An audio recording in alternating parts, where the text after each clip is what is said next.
Welcome to the Lawyer Life podcast, where the personal, professional, and political intersect. Each week, we discuss a topic to help ourselves and other lawyers and law students navigate their days with a little less stress and ideally a lot more fulfillment. On today's episode, we are back at school talking careers. We're asking ourselves, what steps do you really need to take in law school to end up with the career you want? We're talking to Waleska Vernon, Career Development Counselor at the University of Toronto Law School. To get information straight from the front lines, I'm Mike Anderson. And I'm Darlene Tonelli. Hello, Darlene. Good morning. How are you? Back to school. You know what I saw that reminded me of back to school? I was at the drugstore. And I don't know if this was a thing when you were going back to school, but do you remember teen packs? No. Oh man. No. They were the coolest. It's What? it's some consumer packaged good company. I don't know which one that owns all these brands, but they put together this like box of all the like products a high school kid would want when they're going back to school. It's like the cool shampoo and deodorant and whatever. I don't know why they were so, doesn't sound glamorous, but oh boy, that was a symbol to me. We're going back. I take it you had a teen pack? I know I just, so maybe it's because I never had one that I thought they were so Right. cool. You desperately wanted one. Yes. That and a 5-star binder. But that those were great. Note totes. Right? Remember those? Probably Note no totes? one listening to this pod. Yeah, it was like a binder and it had folders inside and sort of a like Velcro thing on the front. Man, those were the best. Did you use one in law school? Not in law school. No, although it would have been very cool. It even would have been retro at that time to use a note tote in law school. Anyway. We're talking back to school. We're trying to prep students entering law school or law students going back for their second or third year. And this can be a good chat today because this is a topic, careers, that is on everybody's mind when they're at law school, I feel. Totally. And it's something that I feel that after day one or maybe on day one, there is this sense that you have that everyone else kind of knows the situation and you may not know the situation. So Our goal in talking to Waleska is to find out, some pointers and some tips to make sure that students start on the same playing field, I suppose, and then can ask questions from there. Is that fair? Fair. And now here comes the bio. Waleska Vernon is a career development counselor at the University of Toronto. After receiving her LLB from Osgoode Hall in 2002, Waleska practiced corporate law for 2 years in New York and 7 years in Toronto before pursuing her passion of mentorship and career development when she received a master's in counseling psychology at Western University. Her specialty is now working with law students to find their area of interest, target their desired positions, and prepare for the recruitment process and run some cool events, of which both Darlene and I have attended and spoke at. Waleska also has a private practice where she helps high-functioning professionals with personal and career well-being, and that's mainly focused on anxiety, depression, and unhelpful coping strategies associated with those challenges. And we'll link to her website in our show notes in that regard. So with that, we're super glad to welcome Waleska to the Lawyer Life podcast. Hello. Thank you so much for having me. Thank you for doing this. Yeah, happy Friday. Happy Friday indeed. Mike, are you clapping? I did clap. Okay, I'm excited. I'm just checking. I think that might be our first clap on the podcast. I'm so flattered. So what's going on in your life right now? What does Friday look like? So what's happening right now is we're really picking up steam. We're certainly getting ready to welcome our first year students to the law school, but also our students entering second year are gearing up for several recruitment processes, and some of our entering third year students are getting ready for the articling recruit. Yeah. So everyone's got careers on their mind. Did you, when you started law school yourself, were you one of those people? Like, who was Waleska when she started law school? Waleska was someone who had no idea what was going on. I think like a lot of people, I part of why I chose law school was because it felt like, oh, so that's the decision I've made. I've made the decision. I didn't really appreciate that I was going to have to do a lot more self-reflection and exploration about what specifically I wanted to do with my degree. So I was pretty naive going in. So I think that's fairly common. I mean, I think there are people, maybe as a percentage, there are people who know exactly what type of thing they want to do. And Mike and I have talked about that on previous episodes. But then there are people who are not sure when they go in, and in some ways, unless you have a lawyer in your family or someone that you've really watched, not on TV, but in real life, you don't really know what you're getting into. So that I think that's useful just to hear, right? That people who are now very successful started without knowing. Right. And as you were saying earlier, I think part of what compounds the stress that students feel is they think that everyone else has it figured out. Mm-hmm. And if that were the case, I would not have a job. I guess that's Right. true. So Right. I really, one of the things I really try to do is reassure students that it's okay if they don't know exactly what their plan is. Well, can I just say that one of the reasons I was interested in bringing you on is that I do think that there's been a real evolution in the career development office function at the law schools, at least here in Toronto, in that when I went through, it was very just career focused. There was certainly the people in the jobs were great, but they were lawyers who were now doing this job, and they did not have a master's in counseling psychology, and they did not approach the sort of underlying issues. Like putting you in the right career in the first place was not even discussed. It was just assumed that what you were going to do was you were going to get a job, and that was great. And that was Right. it. And if you didn't think it was great, that was some sort of personal failing. So I think the very fact that, U of T is taking this into account and at this early stage by having you with your perspective is just so great. Already the students are starting, I think, in a better position based on that. I hope so. And I think it's also a reflection of what people want from careers now, which I think has really shifted with the generations. Like it used to be, you get your job and you do it for 35 years and then you're done. And it's just such a different landscape now. People want work-life balance. They want different things from their jobs. And so it does require more of that reflection.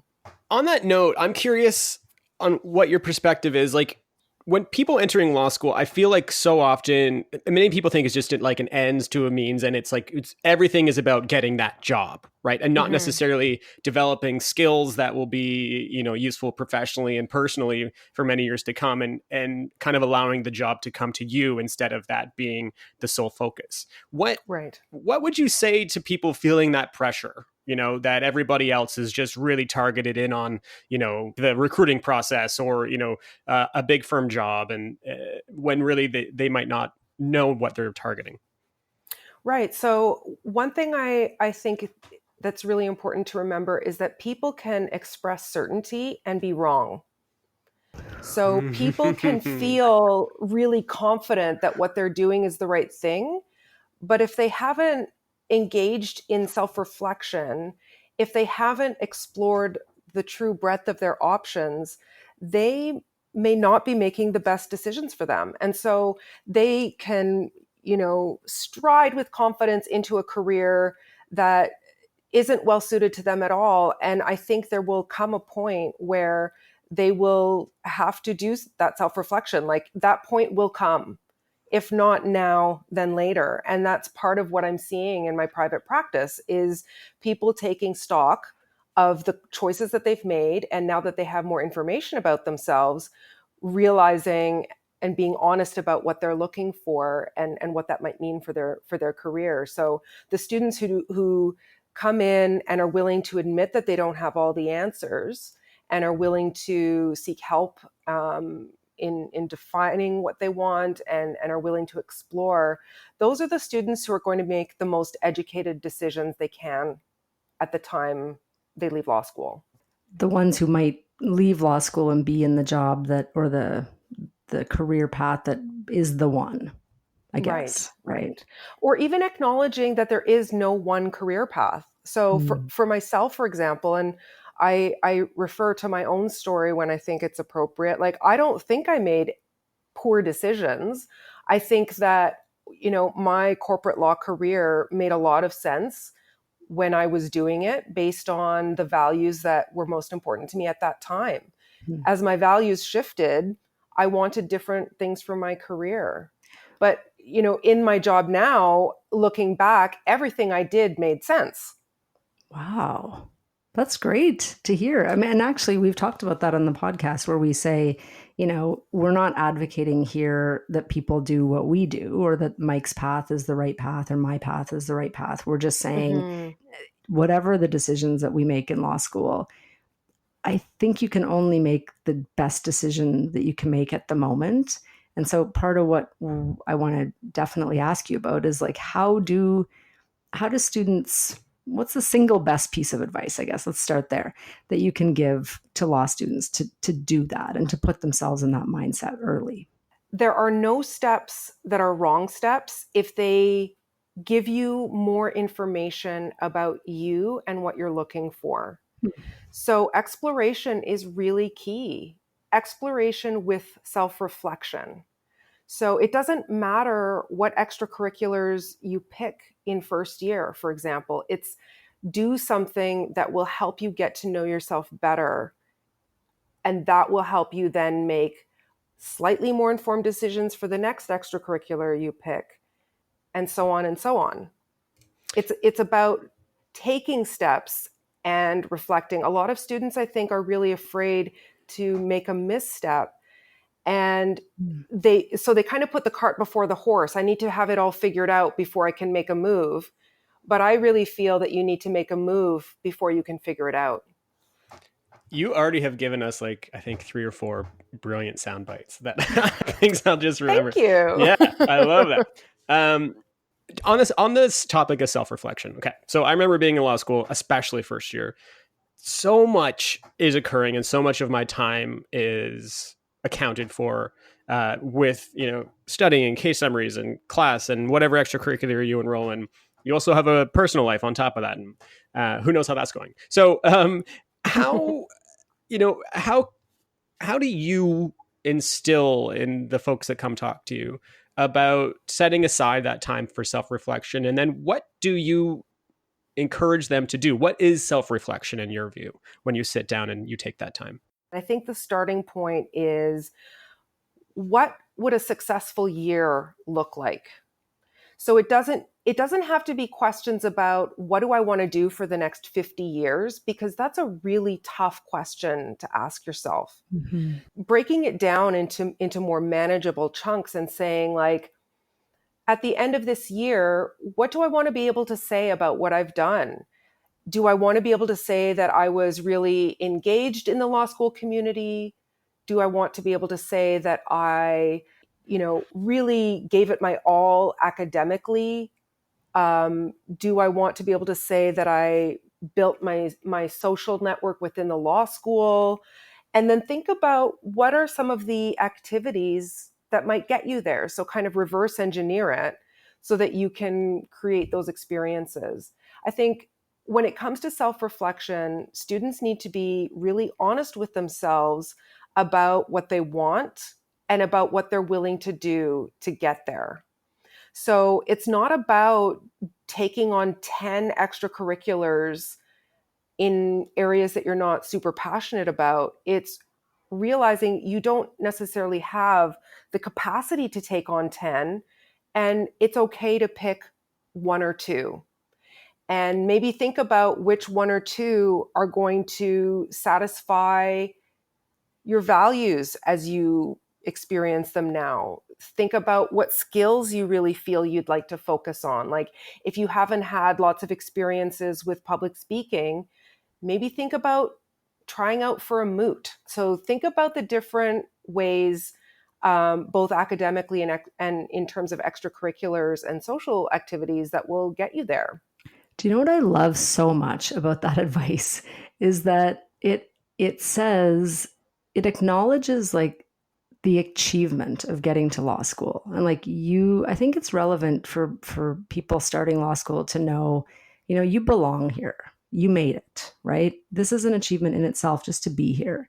And now you don't have to move the goalpost and say, well, am I the best here in day one? I remember thinking that in the first week of school. I remember looking around and thinking like, well, where am I going to fit in this crew? And I remember being around conversations with people you don't yet know and hearing people talking about things and thinking like, should I know that? Is that going to be key? Do I need to be like that? And I think the concept of self is just to say at the beginning, anchor, like what you're suggesting is really creating an anchor for yourself that you can go back to and say, like, when the winds blow and when I hear people saying you should do this and you must do this, one of my favorite memories of what I must do, and I'm going to put it on this podcast and say, someone told me I must take trusts in law school in second year. That is not true. I just want to put it out there. I took trust in second year. Sure. Yeah, so and did I. some people might want to take that class. That was a career and life low point for me. I just sat in that class every day thinking, I have no interest in this class. I took it because someone told me that this was a key class. Like maybe it was for their practice area. I have never used that class or any thought from it. Anyway, so that's just an example of you hear so much. And if you've never done the process of self-reflection, you're just caught up in the achieving and the doing and the next thing. It's just so challenging to end up doing something that you enjoy and be in a good Absolutely. state. Yeah. I think the anchor metaphor is a really good one because I think based on my own experience and what I hear from students is that when you don't have an internal anchor or compass, you look to the external world for cues as to what you should be doing. Mhm. And so students become wrapped up in prestige and, high pay, and only students who have distinction standing get this type of opportunity. And it makes sense because if you don't know what you want, you go for what you know others want. Yes. And I think that's just I think that's just human nature. And so if you can really be clear with yourself about what you want, it can help you drown out those external messages to the extent that those don't align with what you want. There's nothing wrong with wanting those things, but if they're not the things that will truly make you happy, that's a problem. I think you just hit number 5 or number 6 on the quote meter again. Yes. So holy smokes. Killing it. Incredible. If you don't know what you want, you'll want what others want. Or I'm not even doing justice to your quote, but that's fantastic. So it seems that, at least from my law school experience, for folks who start to think about careers as they get it, potentially after first year, which at least from my experience, very few people landed a job after first year. But obviously in second year and third year, you want to make sure you're working if you can be. There's a well-trod path. There's a clear way to get a job, and there's formal processes. And I'm sure this exists in many places, but here in Ontario, there's formalized processes to get a job at a firm that enrolls in that process. And then there's folks who want to work in a place that doesn't necessarily participate in that process. What would you say to both camps of folks that start to look at getting a job and going through either the established clear path or the one that's a bit more uncertain? That's a really good question. Because you're right, especially in second year, there are very formal and law society regulated recruitment activities that happen. And for students who want something that is not available there, they have to be willing to wait until later when those other types of opportunities come out. And that can be really tough. You want the bird in the hand more often than not. So students who have more of a social justice or public interest focus kind of have to wait in order to explore their opportunities. But as you've just laid it out, I mean, I think that if even just knowing how many opportunities there are is just from day one is helpful. We really do try to make students aware of opportunities beyond the full service business environment. But it's really easy for students to get wrapped up in the corporate stuff because these are employers who have full-time staff members devoted to recruitment. Mm-hmm. And the public interest employers and the government offices simply don't have those resources. So students have to work a little bit harder to get that information.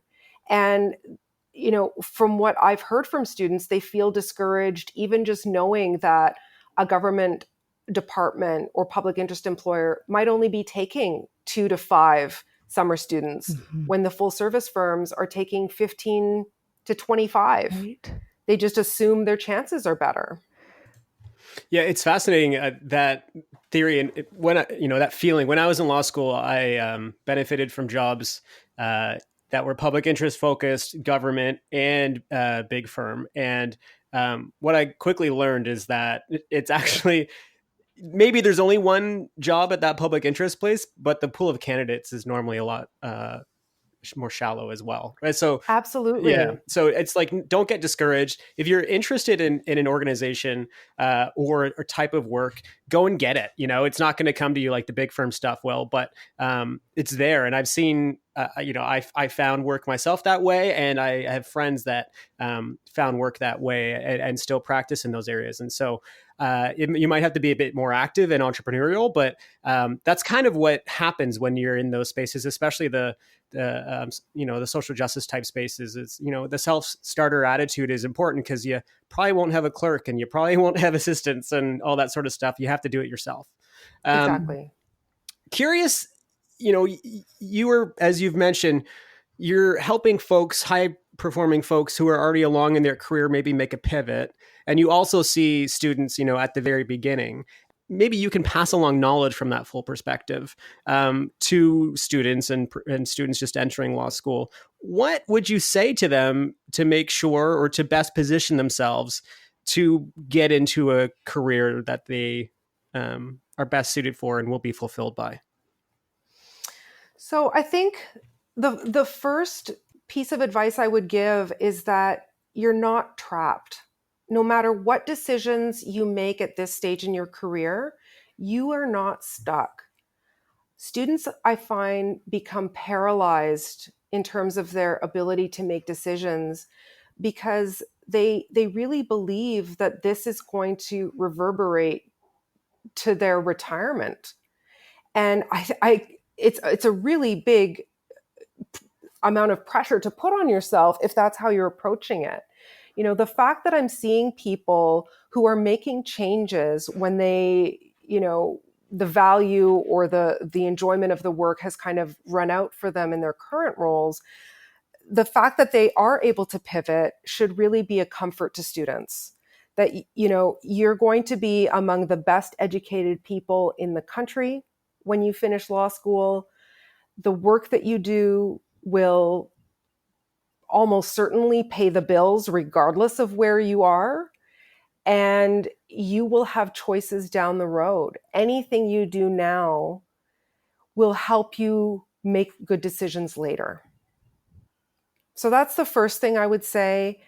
And I think the second thing I would say is you simply don't have enough information about yourself to know what's the best thing for you for the next 30, 40 years. You will change. Your life roles will change. Right now, students are saying to me, I just want a job. But as soon as they get a job and they're coming from that position of strength, then they start to fine tune it. I want this type of job. I don't want this type of job. So as soon as you're in a position where your immediate financial needs are met, you can start looking beyond that to some of the finer points about what matters to you. And when, if you decide you want to start a family or you want, time to be more engaged in your community, then you're going to want to start thinking about different facets of your job that will make those things possible for you. Both of those points, if you take those to heart, and I think that those are great pieces of advice to hear early in a law career. And if you take them to heart and you do things and you give yourself permission to explore and be curious and see what you like. But also the flip side is, I think what you're doing is so important because you're giving people the permission to just be really honest about why we're doing things. right? It's like, I'm Mm-hmm. going to the big firm because, like if I go back to my logic, the thinking was, I have this student debt. I'm going to get this student debt paid. I'm going to see if I like this because, it seems like a big firm, if you enjoy the work and if you enjoy the model and the structure and the hours, certainly it's a very well, if not the best compensated place to do law. And at the time when you're coming out of undergrad and with debt and having been a student for so long, money does have a big role. And I think that's okay to think about and just be aware of, as long as you don't then flip the self-talk and in year 2 start saying, this is who I am. And if I don't make it work, I'm a failure. Right? Exactly, Mhm. exactly. So students who, for example, decide that they want to go to New York, where the salaries are crazy. I think starting salary is now 180. Wow. Okay. Like it's really hard to say no to that Mhm. if those offers are made. I think a student who goes there knowing that it's a means to paying off their debt so that they then have the freedom to do what they really want, that changes everything in my view, because you're absolutely right that people who make choices without really thinking about why will kind of reverse engineer it and try to tell themselves that this is what they've always wanted to do. Hmm. And then they don't understand why they're feeling unfulfilled.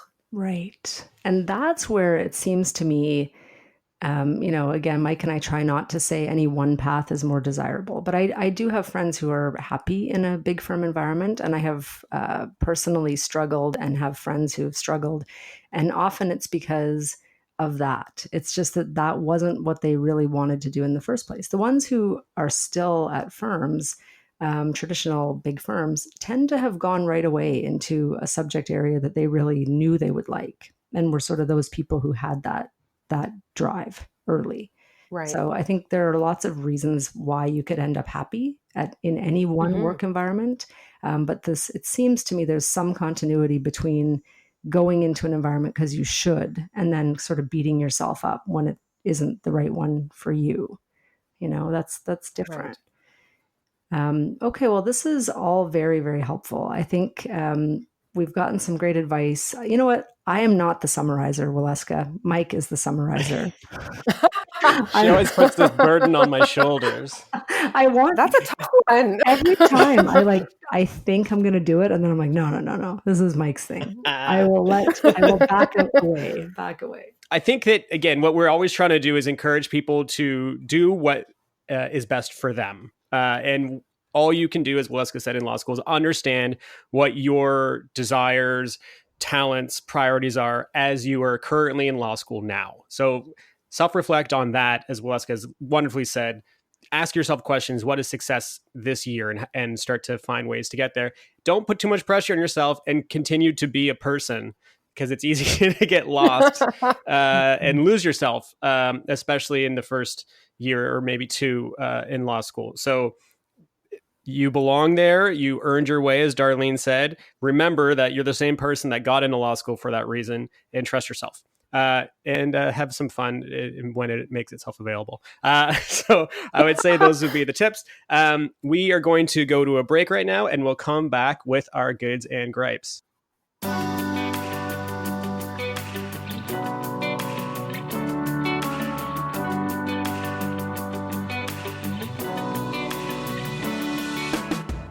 The Lawyer Life podcast is brought to you by Inter Alia Law. Inter Alia lawyers have big firm training, in-house experience, and a wide range of expertise in technology, media, and entertainment.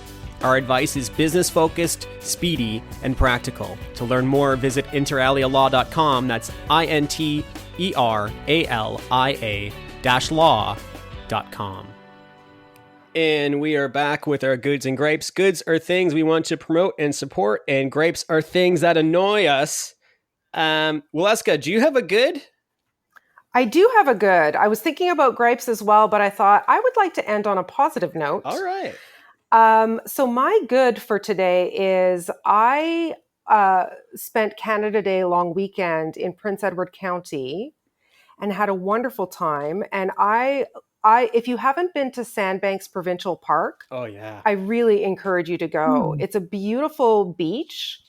It's really easy to get to. There's a restaurant there, but it's pretty low key. It's a fabulous place to go. I agree. How far is it from Toronto? So it's about, I would say, a 2-hour drive. Oh, okay. And you've got 3-lane highway for a good chunk of that. So the drive is really doable. Awesome. Yeah, and the beach there is amazing. Great beach. Yeah. Huh. Good Yeah. campsites. Okay. I've spent many great times there. Mm-hmm. Yeah, Thank that is you. a good. Darlene? Well, listening to Waleska talk, I thought I had a good in mind. I'm going to change it. And I'm going to talk about something I've spoken of earlier on previous episodes. But for law students, a good, before you go, if you want to see an amazing, inspiring speech that will help you anchor, as we talked about, Steve Jobs' Stanford commencement speech. That's all I'm saying. Have you seen it, Waleska? Some of the stuff. I haven't. What? I haven't. I'll have to check that I out. feel you've downloaded the gist of it, whether you've seen it or not. I think you'll really relate. Oh, okay. It talks about, Steve Jobs obviously founded Apple, co-founded, did a lot of really great things, but he's speaking to the Stanford commencement class, and he's saying effectively, don't waste your life living someone else's dreams. Like, don't do stuff just because someone else thinks you should, and find something you love to do. That's how you're going to be great. It's just really sort of takes what we've talked about here and says it so much in like a quick couple. I think it's like 20 minutes to watch. So it's not a big lift of time, but it was transformational for me when I saw it, and I hope that it will be helpful to others. So, Mike, you've seen it, yes? Awesome. Yeah. Okay. Yeah. I've only talked about it 700 times since I've met Mike. Actually, the first time Darlene and I met, she held my eyes open and put me in front of a screen and made me Clockwork watch Orange it. style. Exactly. It should be required watching for new inter alia kids. You're right. I did not do that, but I may. But you know what that reminds me of is, so when I was leaving my full service law firm in Toronto to go to grad school full time, a corner office partner who I'd been working with for years came to me and said that he really admired what I was doing because he had a psychology undergrad and always wished he could pursue that full time. And I just felt so sad for him. He has all of these trappings of success, but really feeling trapped by them. It's the classic golden handcuffs. Yeah, that's one thing we should say about the you're never trapped. There are decisions you can make after law school that make it harder to not feel trapped. Like having a very high flying lifestyle can make you feel trapped in a job that requires more money, etc. And I definitely heard similar feedback when I left the firm. So I don't think that's an isolated experience. I think it's more common. I had to sell my loft. I sold my home and that was what allowed me to do it. Yeah. Mike? I have a good, yeah. And this actually is very consistent with our conversation. There's a great article in The Guardian that's actually an excerpt of the book. It's called How Generalists Triumph in a Specialized World. It's by David Epstein. And effectively what he talks about and focuses on is on a term I hadn't heard before, is late specialization. So typically, and with the 10,000 hours thing or whatever, people think that they have to find one thing and dive right into it. And that's the only way you'll be a good specialist in whatever career you're in. But what he has found and what he's advocating for is actually you starting extremely broad, and uses athletes an example, like Roger Federer played every sport and then eventually chose tennis and dialed into that, but still has skills from the other sports that make him the elite athlete he is. And effectively, in the professional sense, what he talks about is generalists, while they might, not have that unique expertise right away, they'll find the thing they actually like, specialize in it then, but have the benefit of all that periphery knowledge that a early specializer wouldn't. And what that does is it helps not silo your knowledge. It helps you find more creative solutions. It helps not develop what he calls a system of parallel trenches in an organization. And so actually, I think it might be comforting to law students to know that if you don't know what you want to do now, not only is that fine, but it might mean in the long run, it might be an advantage. So I thought that was a really good perspective because it's not one we hear often, and we'll put that article in our show notes. I think That's so interesting. great. That's a great article. Yeah. Okay, well, this was lovely, Waleska. We so appreciate your time and the invaluable quotes that inevitably will be on our Instagram at some point. So we're just really grateful, and I hope that you have a great school year that's about to kick off. Thank you so much. It's been a pleasure speaking to you. Thank you. Cool. We'll talk soon. Talk soon. That's it for this week's episode of LLP. Thanks to Inter Alia Law for presenting the podcast and to Nick Fowler for composing and performing our music. See our show notes for his website. Don't forget, we love feedback. Please comment in the review section or subscribe or like. We'd appreciate it greatly. That's it. Talk soon.